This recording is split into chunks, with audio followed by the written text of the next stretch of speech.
It's been a minute since I've been on here.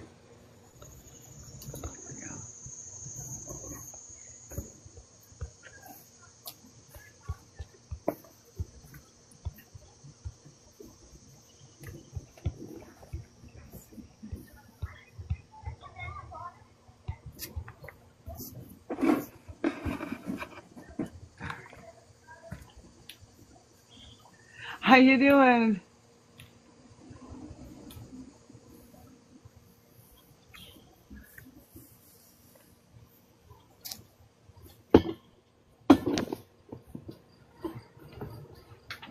Did it let you not? Does it not let you have your camera on either? Railstar? Hold up. Oh, there you are. There I go. Oh yeah, there we go. I can be seen. It's a beautiful thing. That's good. I thought it was bad because of being on private. I went back and forth. That's right. I've used this one for live before. How quickly you forget. Right? We just haven't done a live in a really long time. True. Or it feels like a long time. It may not have been a long time, but it feels like a long time. Yeah.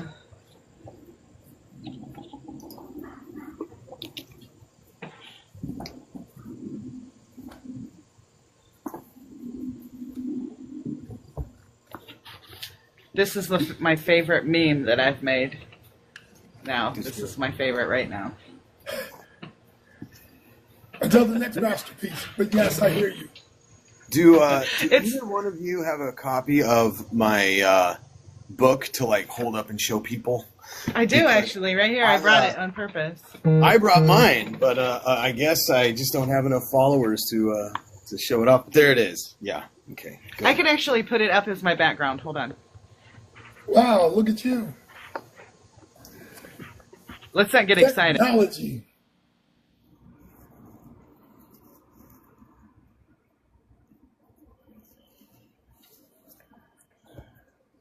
Yes, I do. So, oh, wow, that's beautiful. Wow, yep, fantastic. that's it. There it is. My dog wants it.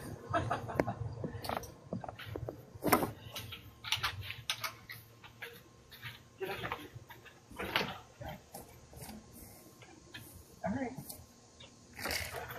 There we go. Plug my phone in for it, guys. I've been at Pride all day. They have Pride in August in Akron. Well, I'd like to think every month is Pride Month. I know that's right. I know that's right. I've been enjoying going to the markets and selling my stuff. That's been Those fun. pies look good. Oh man, let me tell you something. That picture's after I dumped them on their head. Oh wow! I'm saying. My cart fell over. My jellies fell out. My pies fell out. It was a mess, but we got it together, and I still made money. So I actually did a little bit of good, and was able to give the 5 sourdoughs that I had left to the local Food Not Bombs, and that made me feel good. So yeah, it didn't touch that cake. Or the pies themselves didn't touch the ground, just the containers they were in, but it's still.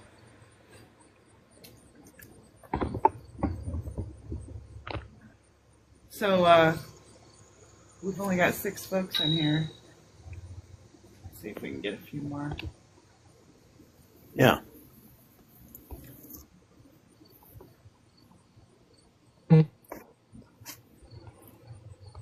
That's enough people. Once we start talking, the algorithm and the subject matter will bring its own magnetic. That is a fact. True. I am inviting some new followers of Eager's page.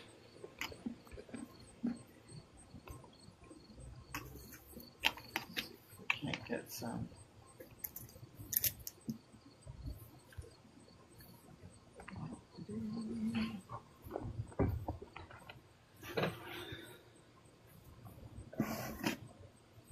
and I got to talk to a bunch of people, but there were two in particular that I could see that Eager would be helpful for them. So I gave them my information. Hopefully they'll call me. Yeah.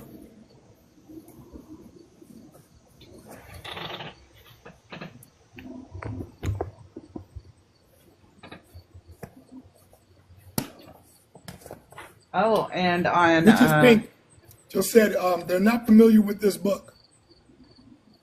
That's because it's a grassroots publication. And Sure I'm glad you asked that question so that we can tell you about this book. And I'm going to read a chapter from this book for everybody. That is the goal for today. this book. So I think that this You're got a initiated writer. by the fact that someone who's been extremely influential among evangelical European Americans, James Dobson, I said his name, it's not John, it's James, right? James Dobson. James Yes. Dobson, James yeah. Dobson died. Yes. And there's been a soft celebration in the ex-evangelical communities, just like there's a soft relief and celebration within pro wrestling. Soft? Hulk Hogan died. Soft. That is What's your that is soft? that is I would say that in the evangelical community and the deconstruction community, it is a chorus of hallelujahs echoing And through the a hallways band marching. of the internet. Yeah, no, it's because James Dobson wasn't just very influential. He was basically the architect, and he and Jerry Falwell really were the ones that got into bed with Reagan to found the moral majority. Dobson was not only pushing the theocratic agenda of the moral majority, but he was also he did it from the perspective of he was a doctor in he had his PhD in child psychology, so he positioned himself as someone who had all of the answers for how to raise your child, but it was very much like you got to break your child's will. They're rebellious because they're sinful in nature. So he advocated not just for spanking, but also just like how to break a child down and into submission. And that was really his legacy in evangelical circles. Like children were beaten basically because of him on a regular basis. But That's child abuse. It's child abuse, yes. Yeah. But it also teach your child that they're a no good, dirty, rotten sinner from childbirth. And so we're doing this because we love you, and disguising it as love. But he was also the thing about James Dobson is that his mentors were people who were students of eugenics, and his position on homosexuality being a mental illness and it can be cured through conversion therapy camps. He started all that stuff.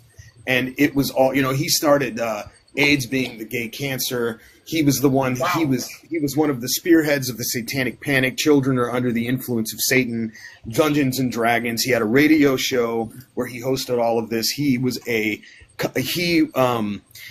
had not just a radio show, but basically a radio station where he was just drilling parents, telling them what to do, what to think, what to say, what to feel, how to be Christian parents in an age where satanic forces are coming from everywhere. And he was he counseled no less than 5 presidents in his lifetime. Wow. Reagan, both Bushes, Clinton, actually, and then also Trump. And he but what it really all was is all of this stuff, the homosexual agenda, quote unquote, that he was promoting, the nuclear family, man, woman, children, and the structure and the hierarchy of all of that. It was all eugenics and it was all white supremacy that he was really pushing, because his ideal of America was a white middle class family. That were all, you had the husband and his role, the wife. The husband is the breadwinner, the wife is the homemaker, and the children are, they have to be disciplined with love in order to be saved. And so he was the architect of all of this. And whereas Jerry Falwell ruled over kind of the TV, James Dobson had the radio. And in the 80s, it was huge. It can't be overstated just how much James Dobson, there is so much blood on James Dobson's hands. When I worked in treatment facilities for teenagers, and I had kids come in who believed that they were demonically possessed or they had alcohol and drug addictions, there were so many times that this was because their parents were brought up being taught by James Dobson standards of families. And so a parent will reject their child for being gay. Hey, you're mentally ill. We're going to send you to a treatment center. And the child is responding with, addiction and depression because they're being told that there's something wrong with them. And then having deacons come over and lay hands on them to pray the gay demon out. All this stuff is because James Dobson was telling Christian families in the 80s and 90s how to conduct themselves in, through the standards of conservative Christian households. Love Wins, which was the biggest conversion therapy group. It wasn't Love Wins. The Exodus program, which was the biggest conversion therapy group, was all done by James Dobson. And so I wrote an essay in this book that touches on James Dobson, and it's not specifically about James Dobson, but it does talk about the role that he played in engineering the satanic panic of the 80s. That was an extension of the satanic panic tradition that exists in the entire history of colonialist Christianity. And then the way that they're using the methods that Dobson brought into play now in the satanic panics that they're doing with the war on wokeism and the war on critical race theory. And this is all, it's all connected. So I thought it would be appropriate today to read that essay and then open the floor for any questions that anyone might have. And then the book is called The Fluttering of Locust Wings, What It Means to Be White in the United States. And the title is there. Everything that I'm going to read is sourced in the book. So everything that I'm going to say, every claim that I'm going to make is verifiable. And if you would like to look at those resources, please talk to Royal Star. He's got access to this book. I wrote it under his prompting after he and I had many conversations about the sort of resources that are needed to help people with their healing journey out of white supremacy. I guess I can give you a little bit of myself. I'm a former Southern Baptist preacher, fourth generation, who was groomed at a very young age to carry on the family tradition. My grandfather was named Griffin, and he started the Alaska Baptist Convention. If you've ever been to Anchorage and seen that giant Baptist church there, my grandfather built that. And so I was groomed at a very young age to follow in that tradition, and I did for about the first half of my life. And through various,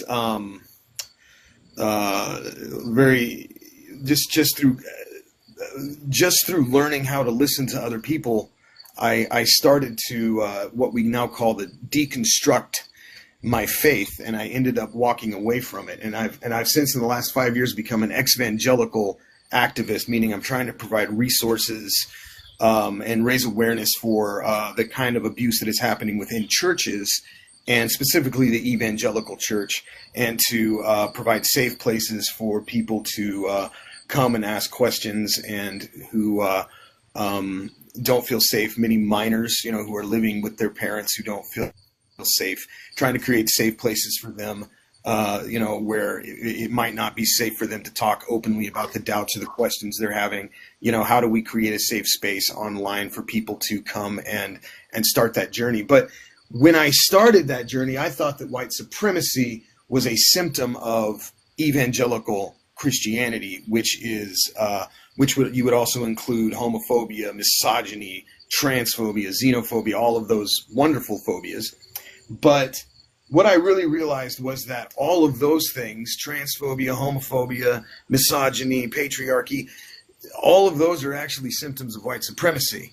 And evangelical Christianity has been the primary tool of white supremacy in this country. And I wrote an essay trying to explain and explore why that is. And so it is the second essay in this book. And so it's going to stress a lot of the symptoms. And there are other books, and then we can talk about it after I'm done reading too, about solutions for these problems. And there are other chapters in this book that stress the solutions. I would also highly recommend Royal Star's books as well. These books are all in collaboration and in conversation with each other about solutions to take. So, without further ado, I think I'm just going to launch into the chapter. Yeah. Please make sure that it'll sound real slow in your head, but it'll be just right for us. Read slowly. You got it, boss. All right. Okay, so I just want to thank everybody for showing up and also for all the engagement on the live. Keep that up so that we don't get our video taken down. Okay. The floor is yours.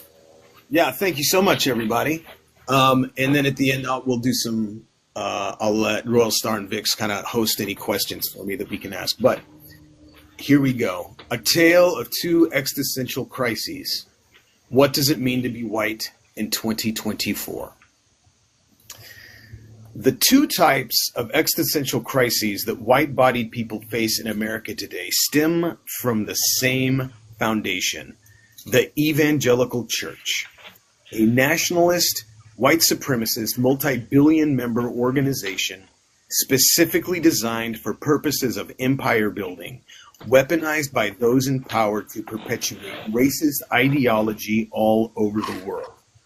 The first crisis is experienced from within the church's indoctrination. The second occurs within white-bodied people who feel powerless and unsafe while watching its mechanizations assimilate their loved ones and slowly transform the United States and much of the world into a Christian theocracy. To understand these crises, it is necessary to roll the clock back to where it was conceived, the Roman Empire. How much of Christianity's theological roots actually begin with a historical Jesus will always be debated. But the unanimous historical consensus is that Christianity, as we recognize it today, was designed by Roman Emperor Constantine as a religion to assimilate nations into his expanding empire under one unifying religion. The Council of Nicaea was his orchestration in 235 AD, in which all of the various versions of Christianity spreading across the globe independently of each other were consolidated into a single Apostles' Creed that could be easily transmitted to every culture and tribe over which Constantine cast his shadow. Constantine assembled these theologians under the proposal of what we now define as a quote-unquote moral panic, that the world was lost without Christ and needed saving from Satan's grip. The unspoken truth of the matter: he needed a religion, Christianity was increasingly popular and would do. In truth, Constantine never fully accepted the church's authority and was only baptized on his deathbed. Seeing an entry point to gain influence and spread their gospel, church leaders answered his summons. But Constantine quickly ran into a problem. Most of these versions of Christianity fundamentally disagreed about key theological perspectives.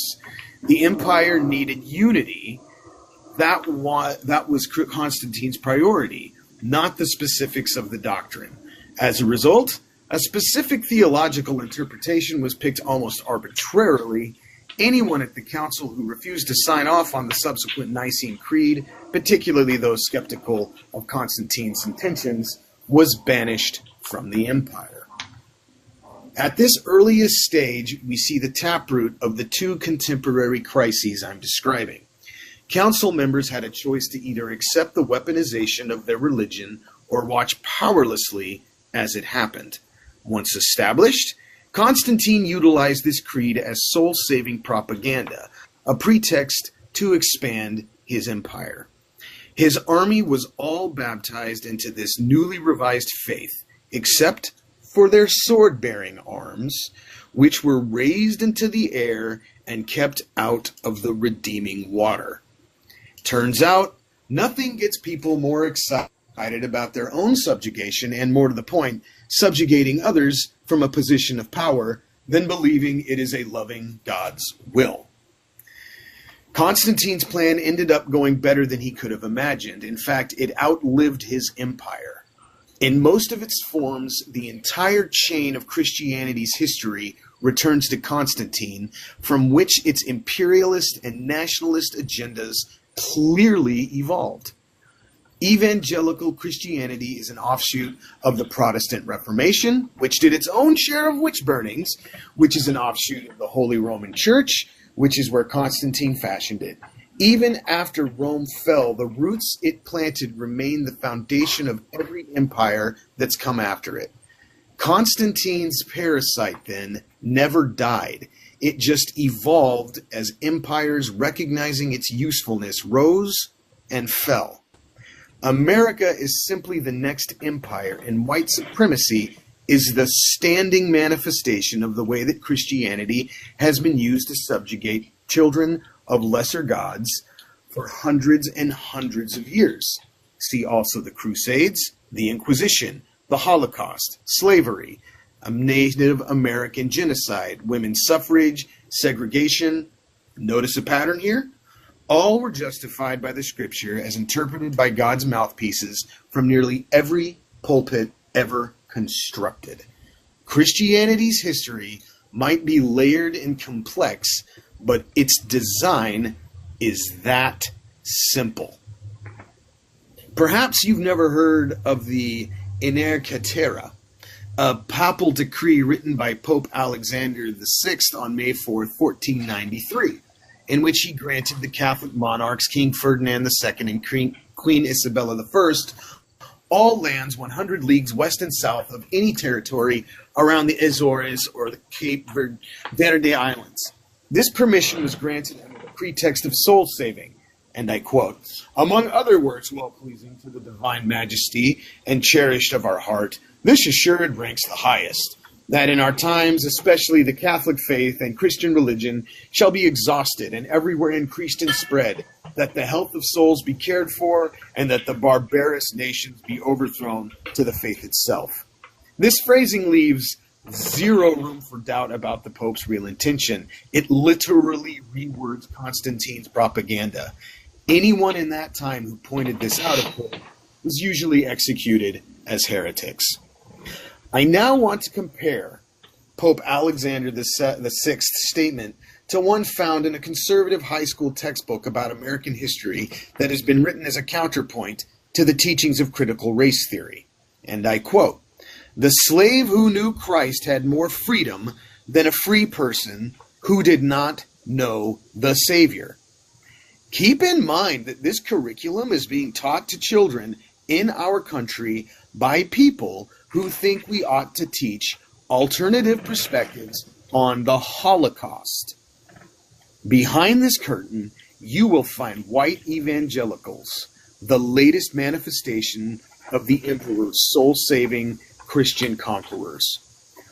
All of this ties directly into the evangelical church's relationship and partnership with segregation and white supremacist ideology.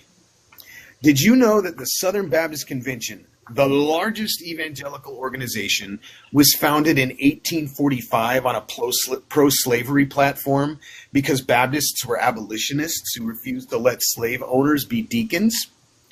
Did you know that in 2017, the same Southern Baptist Convention had a vote overwhelmingly fail that denounced and repudiated alt-right ideology because the language was, quote, too strong? It was passed the next day to save face, but I'm curious if anyone thought that other controversial votes from the Southern Baptist Convention, including the one that refused to let women be church leaders and the one that condemned the LGBTQ community, contained language that was, quote, too strong. Clearly, then, the church still baptizes their soul-saving armies with their sword arms high in the air. With this history so apparent to anyone on the outside looking in, how has the moral majority gotten away with this kind of parasitic assimilation for so long? What might seem like a complex question is actually quite simple, just as it was for Constantine. They create an existential crisis out of thin air in the form of a satanic panic, a spiritual movement present in every era of Christianity in which the church whips enough of their followers into such a fearful frenzy that they become a violent mob seeing Satan in their neighbor's soup.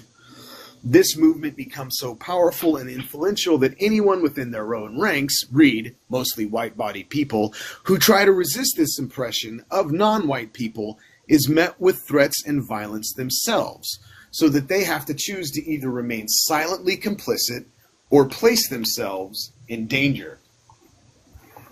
These existential crises were the primary tools engineered to demonize humans into near extinction during the Nicene Council, the Crusades, the Inquisition, the Apache Wars, and the Holocaust. In contemporary times, satanic influence has been blamed for communism, Castro, liberalism, and the war on Christmas. In each occurrence, colonialism comes under the guise of saving souls who have been corrupted by Satan. During these colonialist movements that disguise genocide and assimilation as religious mandates, white dissenters from within the ranks were publicly ridiculed, disgraced, tortured, and executed, encouraging their continued silence and complicity. To be a Christian in world history has thus oiled down to either loyalty or danger. As an inescapable result, to be descendants of colonialism, in other words, white, in America offers the same choices.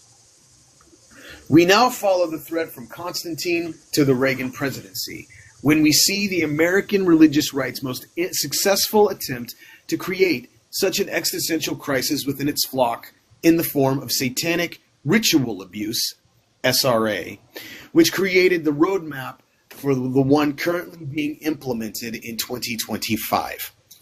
This bizarre cultural phenomenon in which countless lives were ruined more or less occurred because Ronald Reagan was in over his head when he got into bed with the moral majority. It probably seemed like a brilliant maneuver to politicize ardent religious zealots and convince them that the great revival for which they have all prayed was found in the welcoming bosom of the Republican Party. It certainly won him the presidency, and it has kept Republicans in power to this day. Every time the evangelical church manages to get noticed by people in power, they have a tendency to create a great satanic panic from which they alone can offer a rescue. Reagan's church just needed a good entry point. Now that they were Reagan's spiritual advisors Reagan's church just needed a good entry point now that they were Reagan's spiritual advisors who the church watched carefully. It is not a coincidence that at the same time of this particular moral panic, rumors stirred of money laundering and marital infidelities among prominent moral majority leaders, and the Catholic Church was under scrutiny for cover-ups of sexual abuse against minors. It didn't help that that popular culture had already started turning people away from the evangelical church. Protest music inspired by Bob Dylan openly questioned the church's hypocrisy in the 1960s, 70s hippie era, even among Christian rock stars like Larry Norman and Keith Green. The church leaders responded by whipping their congregations into panic with dire warnings of subliminal satanic messages in rock and roll. Satan's influence bled into other forms of media. Billy Graham himself preached that Satan hid in the film reels of The Exorcist, for example. The church's exasperation was compounded when Anton LaVey entered into the mix in the late 60s with his highly theatrical Church of Satan, based out of San Francisco. LaVey was an organ player who played for both carnivals and churches, inspired to found his satanic group when he realized that he played to the same people at both places, and that the faces from the church were the most debaucherous at the carnival. He appeared on talk shows in cheap Satan costumes, held satanic rituals for the press, and recruited celebrities like Sammy Davis Jr. and Jane Mansfield. All of this was simply theater to get a rise out of Christians, and it worked. The church depicted Satan as hiding in pop culture, and LaVey rose to the occasion. Rumors suddenly persisted that LaVey popped up in Eagles covers and had secret cameo in Rosemary's Babies. It was actually The Devil's Reign, a ripoff. LaVey's Church of Satan, a non-theistic organization which claimed to believe in neither God nor Satan, became a sensation in the 60s and 70s because LaVey understood the kind of theatricality that drove the church mad. His parody religion revealed the shallowness of the evangelical church's knee-jerk reaction to everything that stood up to their version of reality, which in turn made them a laughingstock the likes of which had been experienced since the Scope monkey trials. Evangelical leaders were bloodthirsty for revenge. This was the world from which the moral majority emerged when Reagan put them into power. Suddenly, a book called Michelle Remembers, first published in 1980, makes its way into the bestseller list. Within this book, Canadian psychiatrist Lawrence Pastor makes some rather alarming claims. Through the miracle of hypnotherapy, an adult woman patient unlocks traumatic repressed memories from her childhood. She provides vivid details about how she was tortured by both family and community members in a series of satanic rituals, including being forced to participate in orgies, drinking baby's blood, and being tied down naked on an altar while hooded Satanists from her neighborhood chanted demonic verses.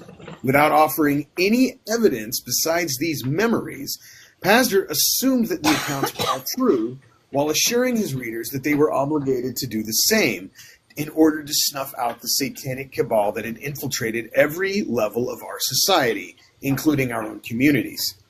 This positively outlandish sensationalism was everything the newly appointed Christian leaders needed to steer the country away from LaVey's influence and back toward God. They convinced the Reagan administration to go with it, so that the government was issuing task forces to catch the satanic cabal secretly running the liberal side of the country. Televangelists preached about the existential crisis on every major network. Paid programming offered books that could provide solutions. Satanic ritual abuse was covered by broadcast news. Police were being trained to spot the signs during their patrols.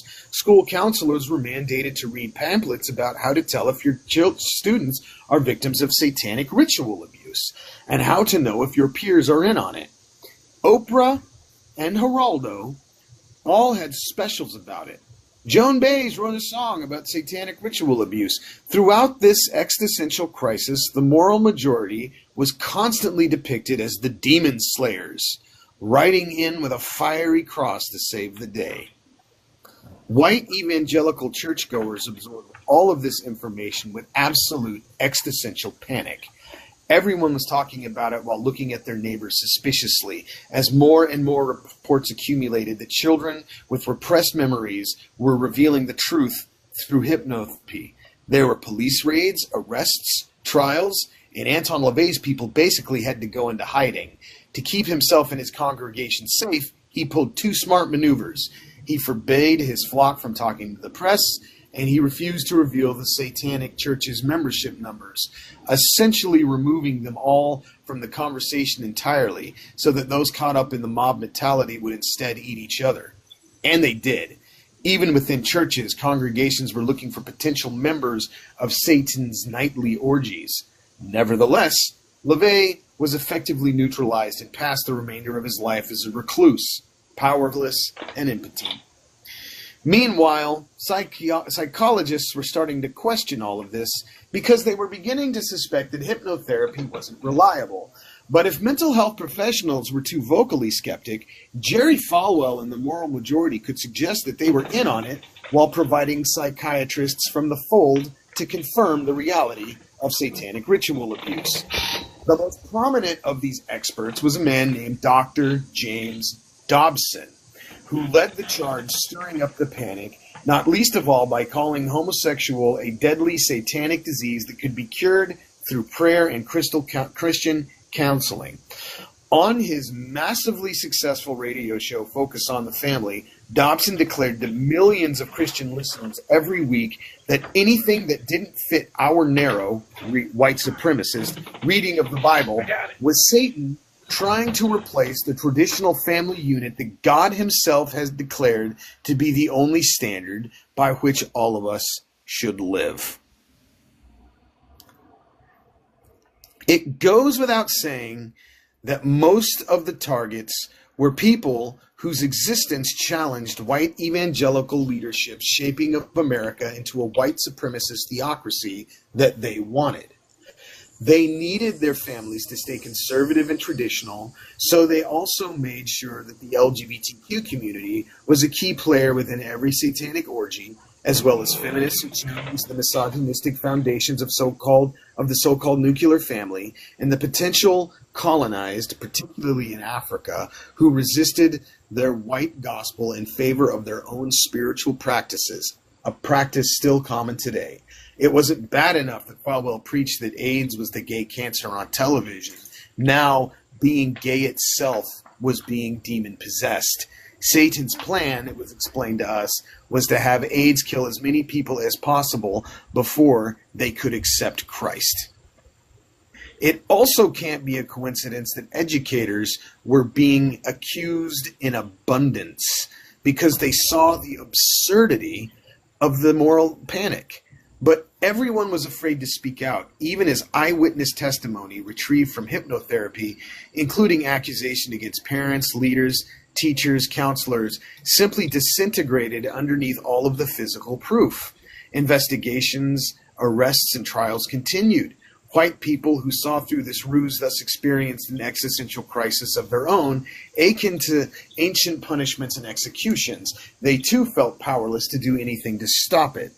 As a result, even secular psychiatrists chose to be complicit, exploiting and fueling the panic by releasing books about the new methods therapists could use to determine if their clients were victims of satanic ritual abuse.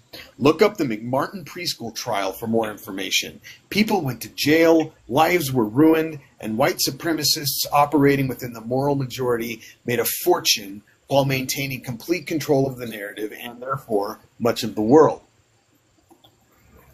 As it stands, the satanic panic kept going until 1996.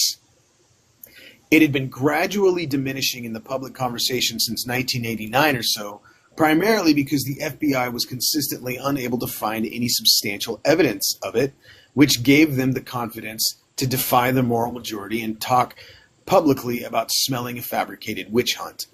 It also didn't help that scandals finally caught up with so many of the televangelists that they were suddenly too preoccupied with their own skeletons to keep pushing it.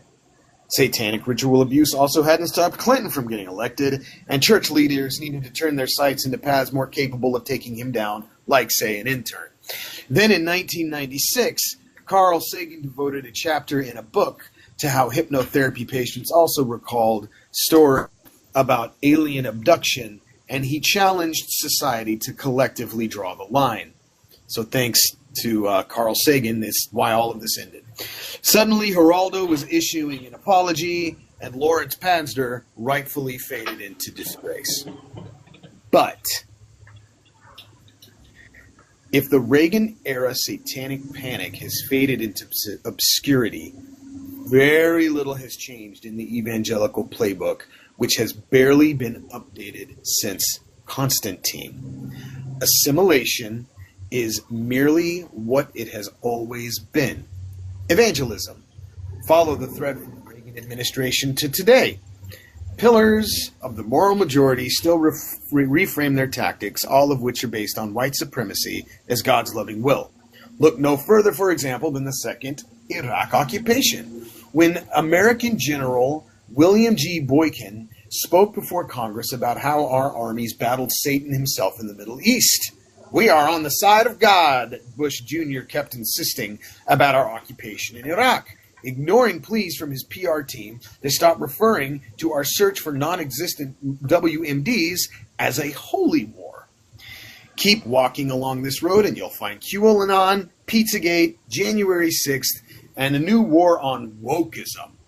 all of which are both manifestations and consequences of theological extremism constantly being a part of the rhetoric. Except now, white evangelicals are faced with a new crisis. The rise of the internet and social media has put their brand of Christianity under new skepticism, worse than ever, even compared to Anton LaVey's theatrics from the 1960s and the financial and sexual scandals from the 80s. New social movements are shedding light on the troubled history and practices with a transparency like never before. Openly criticize their theocratic and cult in droves, so much finally issuing panicked responses about deconstruction and evangelical movements. Me Too has manifested in the Church Too movement, which is revealing the misogynistic theology intentionally designed to enable sexual predators to slip in under their steeples. Black Lives Matter demands changes to the systemic racism that the church mostly continues to deny exists at all, and no one is buying the evangelical leadership's spin except their increasingly skeptical base. Peer-reviewed academic studies are underway about religious trauma syndrome, which is starting to become more prevalent in public conversations about mental health. The media has blown the cover off Project 2025, which seeks to finish the moral majority's work and transform the United States into a Christian theocracy once and for all, to the point that Trump, during the campaign, distanced himself from it, even though his own vice president is among its engineers. Church attendance, meanwhile, is plunging at record numbers. All this to say, the church is in more trouble than it has been since their exponential rise to power during the Reagan administration. And these publicly expressed doubts put their entire racket in jeopardy.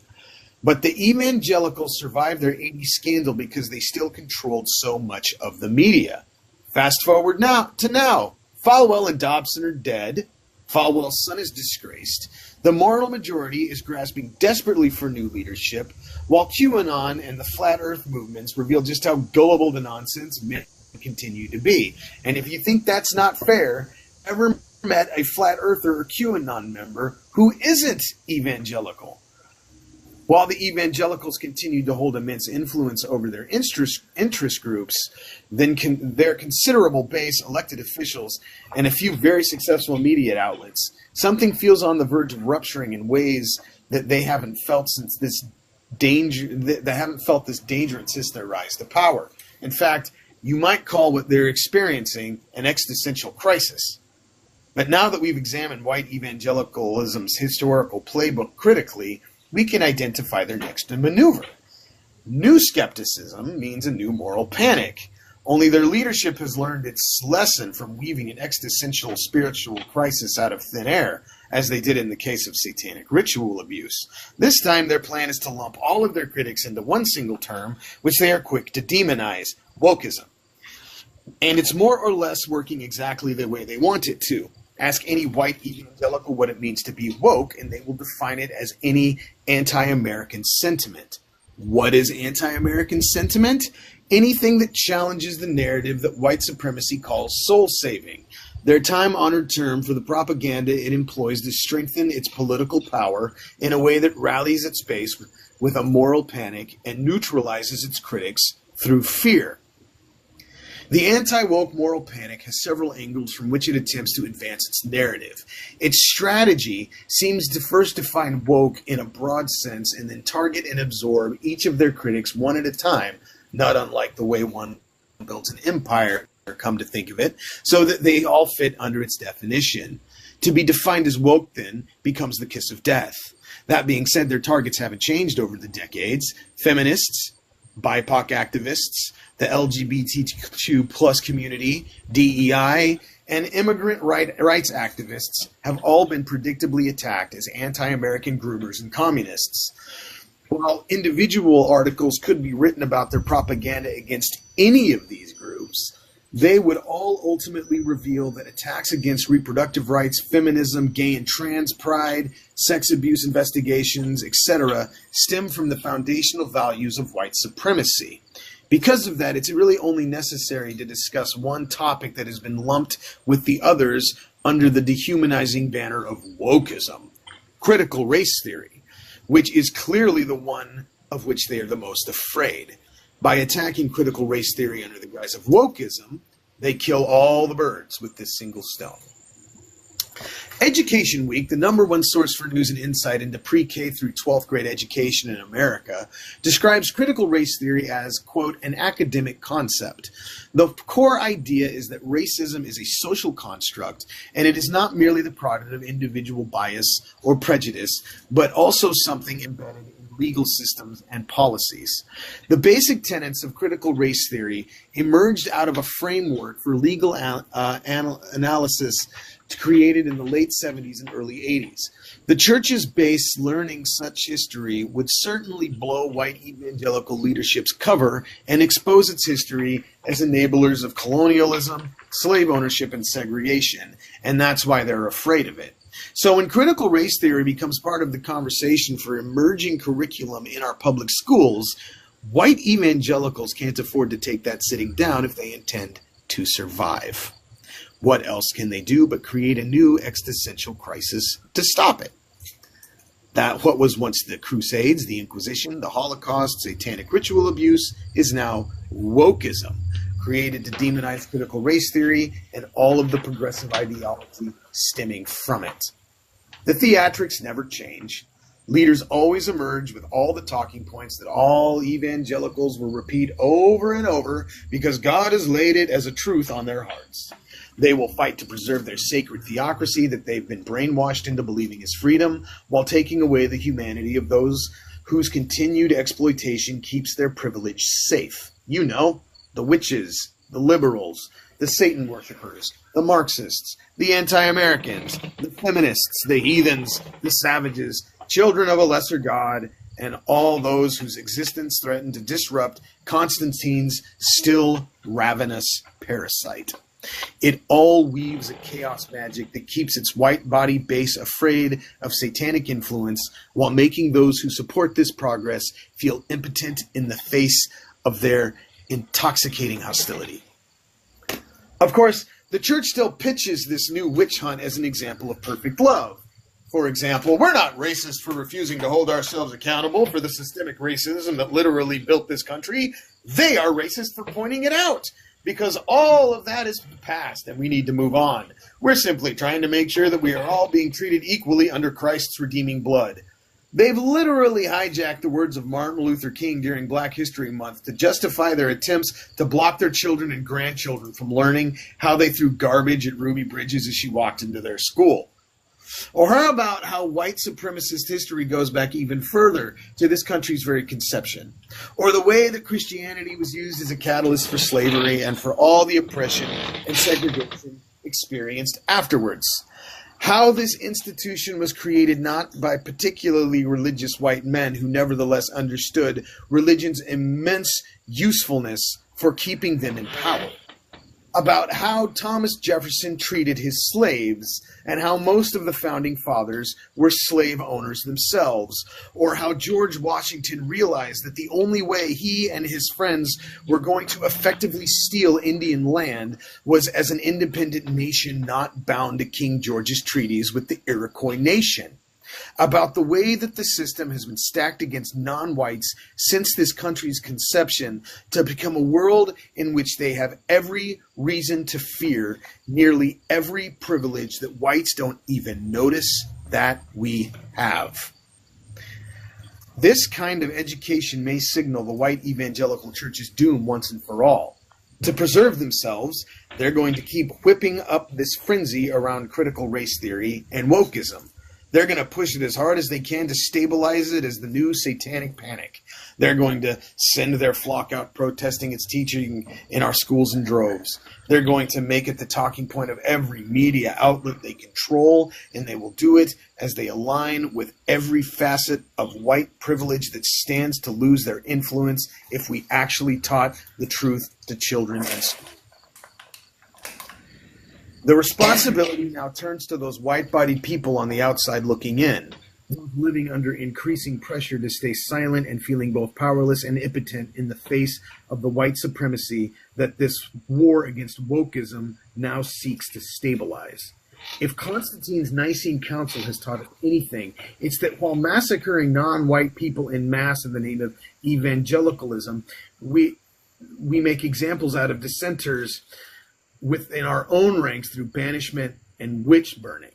When the anti-woke crusaders now target and bully public librarians and educators, their message is clear: rock the boat, you will be punished. Our existential crisis thus emerges from theirs, and both reveal what it means to be white in America. Either help enable white supremacy and shut up and allow yourself to feel powerless against it, or we could choose to be courageous out of white supremacy together. As white-bodied people living in the United States, we have to recognize these tactics for what they are and organize to expose them, to raise awareness, to do everything we can to advocate for critical race theory being taught in our schools, discussed around our white families' tables, included in every conversation about mental health, all critical steps in paving the way for critical race theory to inform laws and policies that continue to evolve this country in some direction that will finally prepare it to pay its dues. Because we know how successful evangelical Christians are at winning this game, at turning this sort of crisis around and tipping the balance back into their favor. We know that every time their credibility seems to finally be diminished to levels from which they won't recover they do with their fabricated existential crises. As white-bodied people, we cannot allow the evangelical recovery to happen, because look around, their sword remains in the air, eluding baptism. The time has come to recognize and confront the layers of empire-building white supremacy in which our religious culture has always been built. Critical race theory holds white American evangelicalism accountable for its actions and the role that it played in serving white privilege over the basic rights and safety of everyone else. It is therefore inevitable that each of us will eventually need to take a serious look at ourselves and ask what we are going to do, both together and as individuals, with what we have and is our privilege. And if you choose to do nothing, you will need to ask yourself why. The answer boils down to a single question: which existential crisis does your white body currently occupy? Wow. Well, that was a great reading. That was fantastic. Thank you. And the solutions to some of this are in the book as well. So, so for all of you watching now, if you didn't get to catch the whole thing, there'll be a replay available on our Substack called 60K and Below. You can get this book by emailing royalstar907@gmail.com. And thank you, Danél, for writing this book. Wow. I can say that, I've written other books and I will write more books, but this is probably the most important book I'll ever write. So it was Royal Star asked me to do a collection of essays about several topics that we thought would be relevant, and he just basically gave me a blank check. He gave me the prompts and told me to run with it, and so we collaborated together through the process, and it was actually a remarkably educating experience for myself as well. So I was educating myself and spreading that knowledge as we were going forward in the editing of it. So I am immensely grateful for the opportunity as well, and I just hope that it is one that challenges those of us who need this message to the steps and the path forward for us in our walking out of white supremacy as a community. Yeah, it's so important. It's so important. We realized in Eager how important it was that we created an whole chat about it.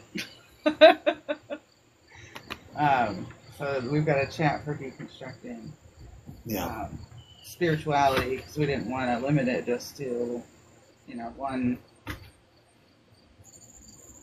idea of like whether Baptist or whatever.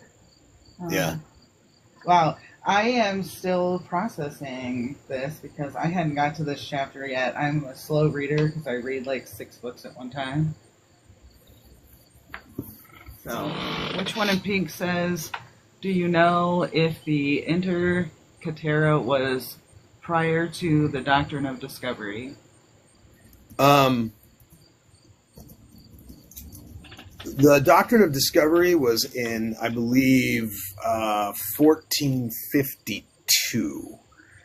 And the, let me go back and see what the date was for the Intercatera here. Yeah, Doctrine of Discovery was 1452, which was very much the same playbook. And then the Intercatera was 1493. So yes, Intercatera was jumping off of the Doctrine of Discovery, and honestly, Manifest Destiny is jumping off of the Intercatera. So I mean, you can see the chain that's linking all of these together. Carefully orchestrated control. For real. Oh. Drag the public piece. Hold on. I'm checking the wait. I'm waiting to see if there are any more questions that are going to come in. Because quite a few likes. We're at 35, almost 36,000 likes. Many people are choosing to pay attention. I'm just seeing if there are any questions coming in, because you did convey a tremendous amount of information. Yeah. Yeah. Tremendous amount. You might have some folks shutting down because of it too, because I know my body is kind of buzzing a little, you know. Yeah, no, it's a lot of information, and that's why I recommend that you get the book, and that you also please look at all of the sources that are cited. There are just pages and pages of information that's got additional reading that will let you see, just kind of how deep this information goes, and how long this the moral panic of Constantine, how it's just in and out of our entire history. I don't think he ever really comprehended that he was creating a parasite that was going to outlive him. I think that he just thought it would be a great way to expand his empire. And I think that's the same with Ronald Reagan. I don't think he realized what he was doing. I think he was just trying to win the presidency. And but it became, this is what happens when you mix religion with colonialism. It just it becomes the primary tool of colonialism. And so and I've got like just tons and tons of sources that just go even deeper into this. So yeah, it's a lot of I do want to emphasize that point too, that there's 11 pages of sources just on that chapter. Just on that chapter, yeah. Just on that chapter. So I mean, it is really, chock full of like really good resources. Jen says, have you read on the Evangelical End Times group? I don't know what particular group that is, but I have a lot of thoughts on evangelical positions on the end times. Which is actually, the end times was something that is only as old as the American Empire. Until the rise of Christian radio, people didn't really know what Revelation was about. Like Martin Luther said, the problem with Revelation is it doesn't reveal anything, while he was putting together his own canon. But it was really it was an American who had no Bible knowledge at all. He was a background in the military, who actually came up with the idea that the book of Revelation was a blueprint for future events, and you could map it out. And we've been doing it ever since. And it's all been just for colonialism. The kingdom of God is near. Jesus will not be able to come until everyone on the planet has heard about Jesus. And so that, you're on this mad dash that's why you've got these missionaries who literally get killed trying to get to like the little tiny islands out in the middle of nowhere, because they are being charged with this idea that for Jesus to come back soon, you have to move along and make sure everyone on the planet has heard about him. And so it's colonialism. That's all it is. And so the end time stuff is all just more colonialist weaponization. Yeah, I got a question, because you seem to be very good when it comes down to breaking down the psychology of the evangelical church. How is the average European American able to walk around in white racial innocence? I mean, is the wall-to-wall psychological food that penetrating to where critical thinking isn't happening at all, and people can't put together that there's, even through classism, a hierarchy of human value that is in existence and being reinforced against the individual's will. So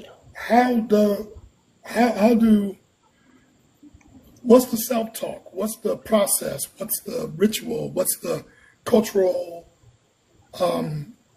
repeat behavior that makes it so that European Americans can walk around as if nothing negative is happening?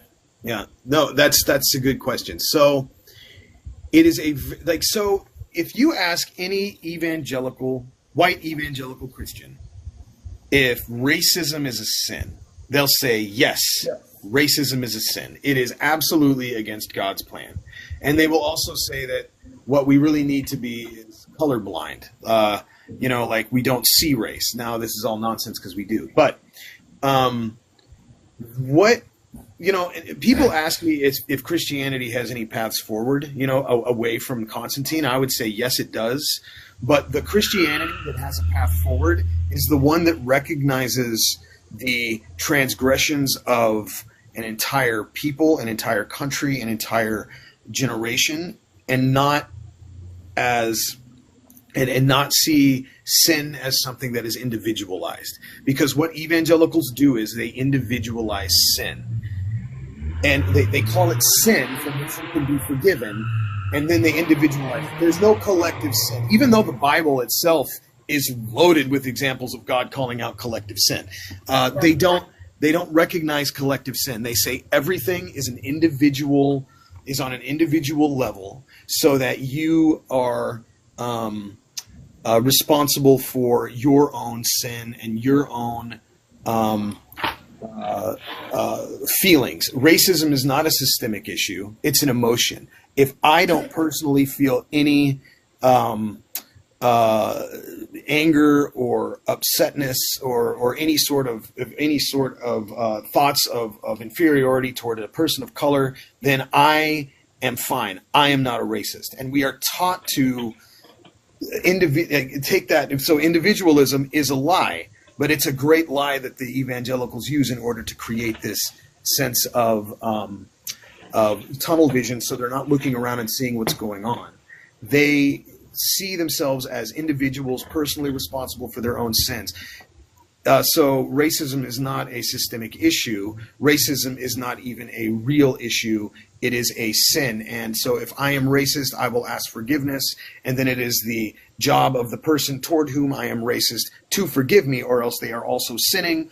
All sin is the same in God's eyes. I am responsible for my own individual feelings.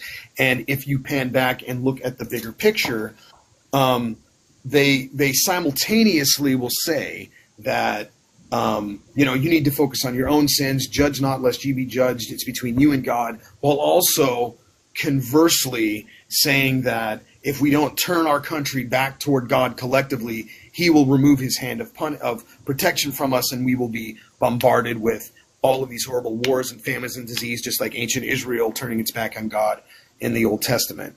And so it's this contradiction of the only thing beyond individualism is to unite all of the world under Christ. But racism itself is a personal sin, and you are only responsible for your personal reaction to it, and everything else is going beyond God's plan, which is everybody needs to focus on their own sin and not judge others, even though they don't have any problem judging other people. So like, it's not ever going to make any sense. But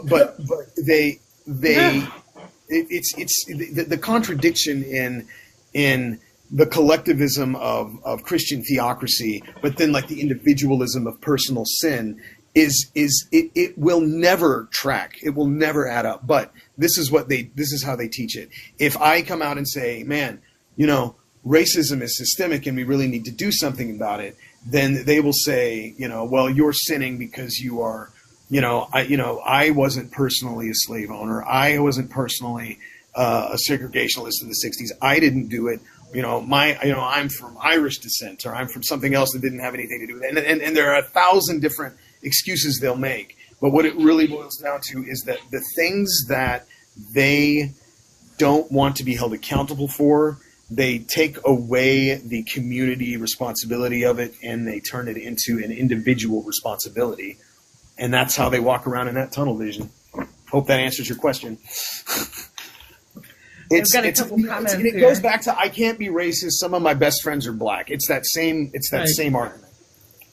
So we've got a couple of comments here. Jen says, probably self-comfort, might be reductionist to say that.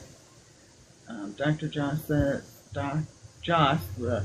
says most people can't tolerate the dissonance between reality and their perceived reality. The only alternative then is to reinterpret reality to align with the fantasy. Which one was Pink said, that wasn't my fault. Well, I didn't do that. Absolution. Rugged individualism.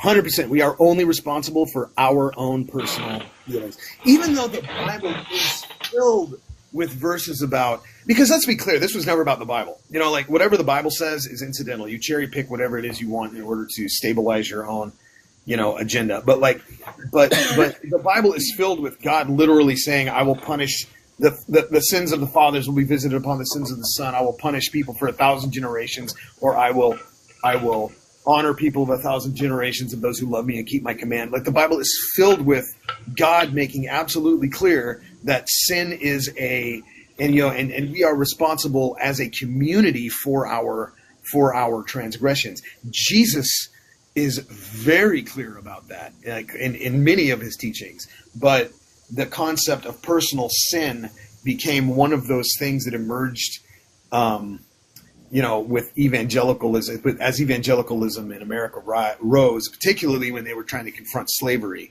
like in pre-Civil War, and it just has sort of stuck. What you feel about racism is the only responsibility you have. It's not a collective issue. And so we're able to walk around thinking I'm not racist, so everything's fine is really the answer. Right. Got a couple more comments. I'm not doing bad because my intention is good. We run into that a lot. Yep. The contradiction is they are forgiven because they ask nicely, even if they can't harm me. And that's why for me, like as an ex-evangelical, my number one job is to I try to raise awareness about the fact that if you are saying that all sin is the same in God's eyes, there's a term called sin leveling. And so that means that if a woman is assaulted by, let's say, a church leader, then, she put herself into a compromising situation where she would have like seduced him, quote unquote, is the angle that they'll spin. And so she is just as responsible as the man who abused her, because all sin is the same in God's eyes. I have seen, and then we also all have to forgive. I have seen young women, underage women, go up in front of a pulpit and be pressured to forgive the deacon who assaulted her while he sat with his family in a pew, because God says forgive. He has asked for forgiveness. Now you need to forgive him and we need to move on. I've seen this with my own eyes happen over in and church. over. And over and over. And that's why church is a lightning rod for abuse, and it is also a breeding ground for abusers. And so one of the main goals of ex-evangelical activism is to hold abusers accountable and responsible, to call them out into the light, and to try to raise awareness about things like that happening all the time. And it's the same thing with It's the same thing with systemic racism. You know, like where if you ask forgiveness for God, you'll be forgiven. And so, you know, and it goes back to what Dave Capozzi said about the difference between Black Jesus and White Jesus. Black Jesus knows what it's like to be lynched. White Jesus forgives you for lynching Black Jesus. And that is the most perfect way I've ever heard it put, frankly. Yeah. True. Very clear. The analogy is clear. Clear. All right, so just to remind people that if you would like to get this book, please email me at royalstar907@gmail.com. Danél is available usually on Facebook, where they post on a regular basis. He posts on a regular basis. And when it comes down to following up on your own deconstruction journey, healing journey, please get in contact with Eager and watch their videos, inbox, ask questions. There's additional work that you could be invited to participate in, because we want to implement solutions, not just talk about the problem. I get tired of talking about the problem all the time. I do want to talk about how we implement the solution, because misery might love company, but solutions love implementation. I just made that up on the spot. You should write that down. Because I wanted it to, but it came up. Anyway. Well, thank you, everyone, for listening. Word. Appreciate you being here. Yes. So thank you all for being here on Saturday. And the replay will be on the Eager Substack, 60,000 and below. All right? All right. All right. Thank you so much. you. Appreciate you for being here, Royal Star. And Well, thank Danél. you.